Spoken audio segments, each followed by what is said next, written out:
Hi మామ, మన Tirupati mini వ్లాగ్లో ఇది ఫైనల్ వ్లాగ్ అనమాట. పొద్దున్నే రెడీ అయిపోయి దర్శనానికి అయితే వెళ్ళిపోయాం కార్లో.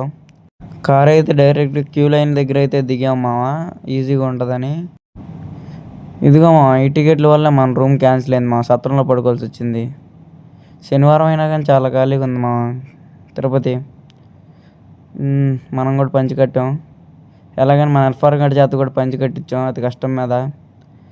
దర్శనం అయితే బాగా జరిగింది మామ. కౌంటర్ దగ్గర ఫోన్లు మేము తీసుకోవడానికి వచ్చాం మేము ఇద్దరం. వాళ్ళిద్దరిని లడ్డూలు పంపించాం. కానీ ఆ శ్రీనివాసుడు శ్రీ వెంకటేశ్వరిని చూడంగానే మన నొప్పులు మన బాధలు అన్నీ పోయినాయి మామ. మన లడ్డూలు కూడా వచ్చేసాయి మామ. మా వాడు అప్పుడే ఏకదాటిగా ఒక లడ్డు కూడా తీసేసుకున్నాడు. ఇంకా అందరం కొంచెం కొంచెం లడ్డు తినేసి స్టార్ట్ అయ్యాం.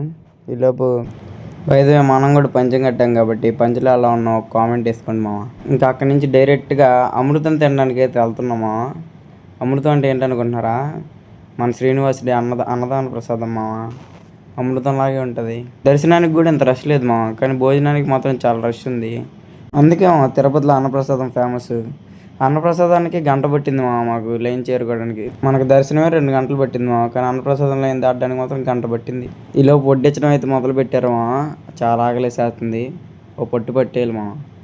అందరూ రెడీగా ఉన్నారు చూడండి. ఇంకా అయిపోయిన వెంటనే అరుణాచలంకి అయితే స్టార్ట్ అయిపోయాము మామ. ఇవి మా జనరల్ కష్టాలు చూడు మామ. మాకు అరుణాచలం రీచ్ అవ్వడానికి అయితే 5 hours పట్టింది మామ. మిడ్ నైట్ 12:30కి వెళ్ళాం. ఇంతటితో ఈ వ్లాగ్ అయిపోయింది మా. అరుణాచలం వ్లాగ్తో కలుద్దాం రేపు.